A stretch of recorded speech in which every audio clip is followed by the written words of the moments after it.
আসসালামু আলাইকুম ওরহমতুল্লাহি ওবরকাতুহ।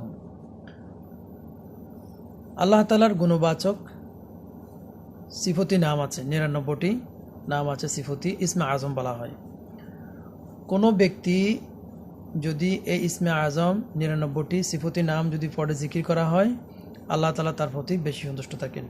প্রত্যেক ফ্যামিলিতে যে যেখানে বসবাস করেন অবশ্যই এই নামগুলো পড়ে জিকির করা অবশ্য প্রয়োজন। কিন্তু আমরা এই নামগুলো পড়ে জিকির করি না, জানলেও পড়ি না, না জানলেও শেখার জন্য চেষ্টা করি না। আল্লাহ তাআলা সুন্দর সুন্দর কিছু সিফতি নাম আছে যেগুলো পড়তে পারলে নিজের জন্য ভালো, জীবনের জন্য ভালো, সবার জন্য ভালো। আমরা শারীরিকভাবে অনেকে অসুস্থ হয়ে থাকি, বিভিন্ন রোগাক্রান্ত হয়ে থাকি। চেহারা সুন্দর না হলে, চেহারার মধ্যে দাগ থাকলে আমরা কত কিছু ইউজ করে থাকি, কত কিছু মলম ব্যবহার করে থাকি চেহারা সুন্দরের জন্য, দাগ চলে যাওয়ার জন্য। কোনো ব্যক্তি যদি এই আমল করা হয়, আল্লাহ তালার সুন্দর সুন্দর সিফতি নামগুলো ৯৯টি নাম যদি জিকির করা হয়, জপ করা হয়, আল্লাহ তালা ওই ব্যক্তির উপর বেশি সন্তুষ্ট থাকেন। শরীরে শেফা হবে, রোগাক্রান্ত থেকে মুক্ত হবে, শারীরিকভাবে অসুস্থ হলে সেগুলো দূরে চলে যাবে, বিমার থেকে আল্লাহ তালা শেফা দান করবেন, বিভিন্ন বিপদ থেকে হেফাজত করবেন, শয়তানি কুমন্ত্রণা থেকে আল্লাহ তালা মুক্ত রাখবেন। ব্যবসা বাণিজ্যের মধ্যে পড়া হলে ব্যবসা বাণিজ্যের মধ্যে আল্লাহ তালা আয় বরকত, উন্নতি দান করবেন, রিজিকের মধ্যে বরকত দান করবেন, শরীরে শান্তি দান করবেন, চেহারার মধ্যে আল্লাহ তালা নূর দান করবেন। এমনকি কঠিন থেকে কঠিন কোনো বিপদ মুসিবত আসলে আল্লাহ তালা হেফাজত করে দেবেন। সুবহানাল্লাহি ওয়া বিহামদিহি সুবহানাল্লাহিল আযীম। সুন্দর সুন্দর নামগুলো যদি জিকির করা হয়, পাঠ করা হয়, চেহারা সুন্দর, শরীর সুস্থ, চলাফেরার দিক দিয়ে কোনো বিপদ আপদ আসলে আল্লাহ তালা উদ্ধার করে দিবেন, ব্যবসা বাণিজ্যের মধ্যে উন্নতি দান করবেন।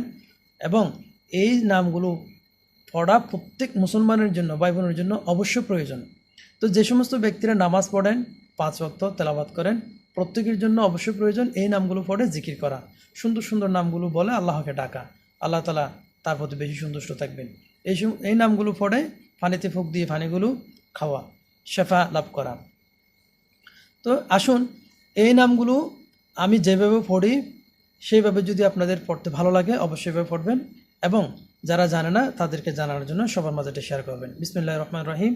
হুয়াল্লাহুল্লাযী লা ইলাহা ইল্লা হুয়া জাল্লা জালালুহু, আর রহমানু জাল্লা জালালুহু, আর রহিমু জাল্লা জালালুহু। প্রত্যেকটি ইসমে আজম সিফতি নাম যেগুলো আছে ৯৯টি নাম, এভাবে পড়েই আল্লাহ তাআলার কাছে নামগুলো জিকির করবেন।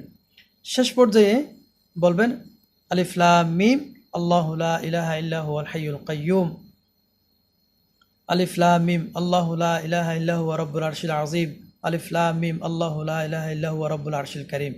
এইভাবে পড়ে মোনাজাত করবেন, দোয়া করবেন। এই দোয়াগুলো কখনো বৃথা যাবে না, এই দোয়াগুলো আল্লাহ অবশ্যই কবুল করবেন এবং দোয়াগুলো মঞ্জুর করবেন। তো যে জিকিরের কথা বলেছি প্রত্যেক ভাই বোনদের জন্য, এটা বাড়িতে, ফ্যামিলিতে যে যেখানে থাকেন, বসবাস করেন, চলাফেরা করেন, সেখানে এই আমলটা জারি রাখার জন্য চেষ্টা করবেন। আল্লাহ তাআলা সবাইকে বুঝে শুনে মেনে চলার তৌফিক দান করুক, আমিন। আসসালামু আলাইকুম ওয়া রাহমাতুল্লাহি ওয়া বারাকাতুহু।